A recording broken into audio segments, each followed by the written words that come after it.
Be the war warrior without salutation and gun. Giving up. Chapter 4.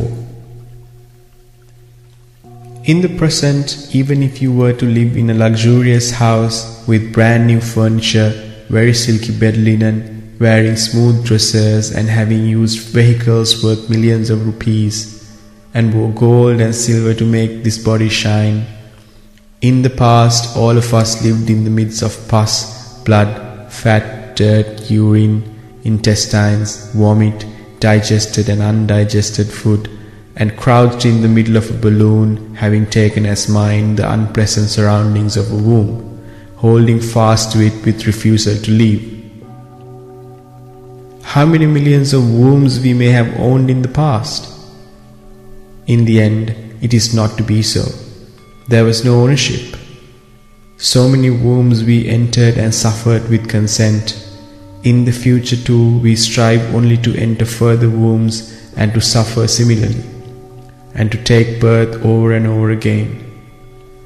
As long as this wish is within you, other than be sons who take the womb as mine, or mothers and fathers who take sons as mine, there is no escape from this cycle of births. Immediately when a baby is born to this world, what actions would you and your husband take? You name the baby, first name, surname and the birth certificate. But why the birth certificate? To make sure the baby is ours, not to be registered as another. Therefore, as per the law, the baby's identity is well registered so that no future contradictions would arise. In other words, you would take every conceivable action for the protection of this child with the assumption that this child is mine. But you would not think even for a moment where this child came from. Sometimes this child could have been from another religion, from another race, and he may have even been a beggar in the former life. He could have been discarded from his caste and suffered as a social outcast. May have even been an animal, a ghost, a demon, or even a god, or a Brahma. Having been such and such a being in the past, he took rebirth in the womb of a mother. This child even could have been your mother, father, or a relative. However, you have no idea or knowledge that this child you cradle was a being who could have been your mother, father, relative, or even from another religion, from another race, or even a ghost or a god. This is the force of attachment, shamelessness, nakedness, wrapped around by the subtle garment of craving and greed. Begin to think in the following manner: that you were an officer in the army, and as per your rank that you fight to protect the country, race and religion. Due to your fight, many die at your hands. Let us assume that some of those who died were people who were on the wrong path in a different race. Now you feel compassionate towards them and feel that pain, and feel sorry for their parents and relatives. During such time, while these feelings rise and fall within you, you succumb to death in the field of war. Due to the grasping or the holding to that situation, when you meet with such a death, there is always a good possibility that you would take birth in another mother's womb in that very race you happen to kill. Now your new status and acceptance will be as a child in that new race with a new name belonging to that race with all its genes. When this child grows up, he joins the army which belongs to that race and land. He now fights against his former country. Can you imagine what a cheated, contradictory situation this happens to be? For those long years he fought as a soldier against one land, and then as a soldier once again he fights against his former land.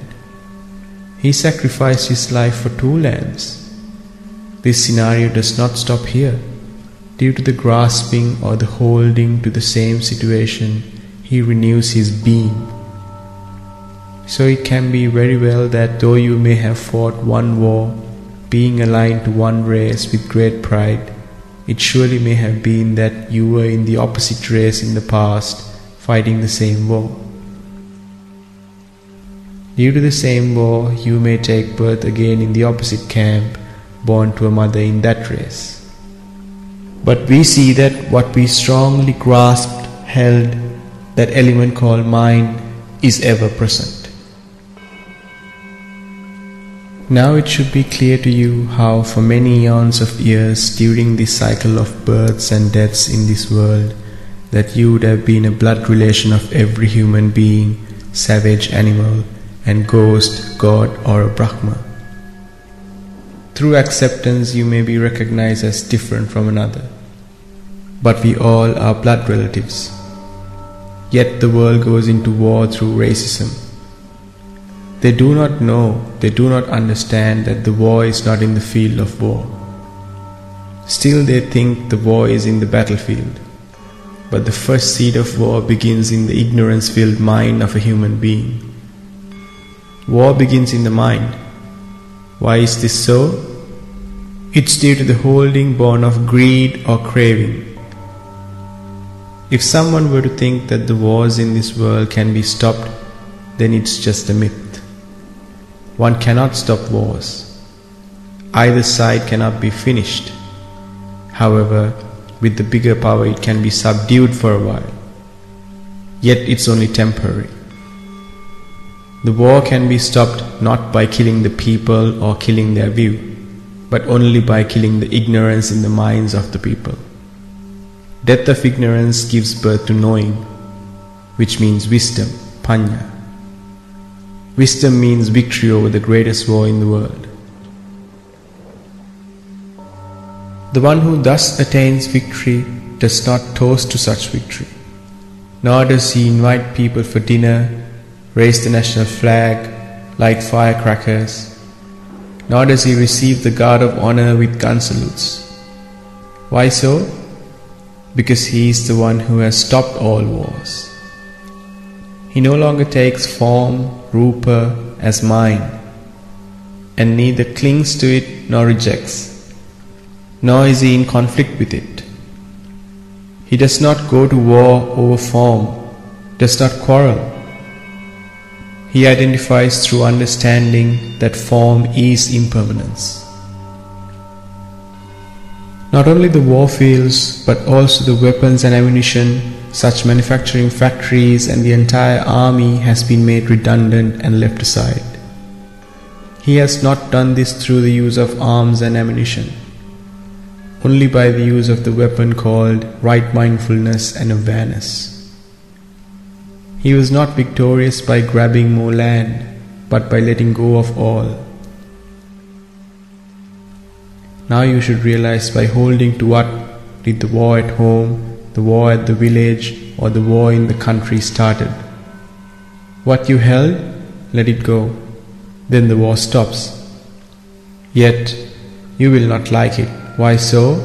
Because your vision only sees that those things that you held belong to me and they are permanent. What you have held or grasped could be the country, race, religion, status, job, leadership, or whatever. But all these are of the nature of impermanence, and they are the ones with which you fashion your behavior. The Lord Buddha declares that holding or clinging takes place due to craving. And it is this holding or clinging that drags you to birth, decay, disease and death. Therefore, for a moment, stop this running, exercising or bodybuilding, or while doing it, when at rest, reflect for a moment on what this body is, what this flesh is: nerves, bones, blood, dirt, urine, intestines and phlegm. Is there anything here that we could fashion to our needs? What is there in them for us to fashion, to make, to build, to nourish, or even to decorate? They are not meant for any of those stated, but they are meant to be given up. Let them be. Letting go is the right choice. In the morning you spit out, saying, "This does not belong to me." The mucus of the eye, the body filled with dirt and urine, you send it all out as this should not belong to me. The body filled with air, that too you let out. You wipe off the sweat in the body as that too does not belong to you. In the exact manner the ignorance-filled mind, which tells you that in this body there is a being, a person, and that you must make this being or person be in good health, the muscles must be well built and so forth, must be set aside by saying that too does not belong to me. Release the view that in me is me, in me is a self or a soul. Aren't you ashamed, disgusted or loathsome to take a corpse, a dead body and a ghost in a past life, barbarous animal in a past life, as mine? To identify it as mine, isn't it shameful? If you still do not feel shameful, then you must keep rereading. You are reading about how to be freed from your body, the way to Nibbana, and complete freedom from all. Having thought of this, without being satisfied, observe that satisfaction too is impermanent. The mind that continuously rises and falls, and having seen its impermanence, inclines to the path of Nibbana. Observe the nature of your body carefully. Have you seen a beautiful cock decorated with multicolored feathers?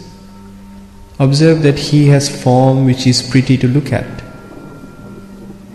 You must have seen that this same animal, having taken to the butcher, all feathers removed, cleaned up, hangs on an iron hook, or is now in a freezer to be sold.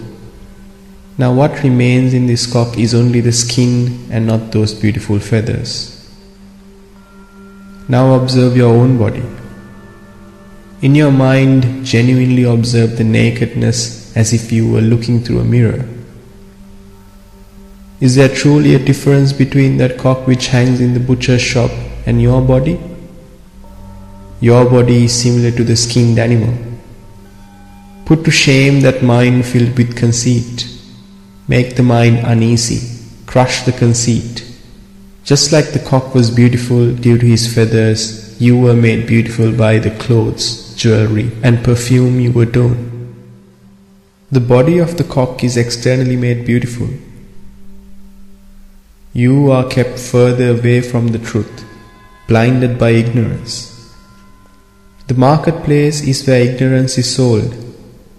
Merchants in the marketplace, having packed ignorance in bottles, boxes and packets, having beautifully labelled them, advertised on television, on billboards and with electrical decorations, go on to sell them. These people's job is to work day and night inside factories and farms to earn money through the sale of ignorance. On one side they manufacture ignorance, and on the other side they pay money to buy the ignorance. According to the society's ability or inability, the manufacturing and the sales qualitative nature goes up or down. Increase and development of the world's commodity and service sectors mean the development, progress and advancement of ignorance. It is the increase of manufacture and sale of ignorance. Now you leisurely think whether you too are a servant of ignorance. These fortunate people, instead of the wasted time and effort on keeping this body healthy, running and exercising, divert that time and effort to understand the nature of your body. This mind which do not belong to you and is always foreign to you, bring it under your control. Develop mindfulness and awareness. The mind that tells you to run and exercise, let it go. Then you will have let go of running and exercising. Restrain the tongue and be healthy, thus gain a healthy body. Observe the ignorance in that. It is not to show the world a healthy body, but to use it to be released from this journey of samsara. Make your body a vehicle to get close to the door of release, Nibbana. Make the way that you are not a cheetah which runs a fast lap, a monkey which exercises a lot, nor be born a ghost which does gymnastics in the air, having clung to exercises in the past.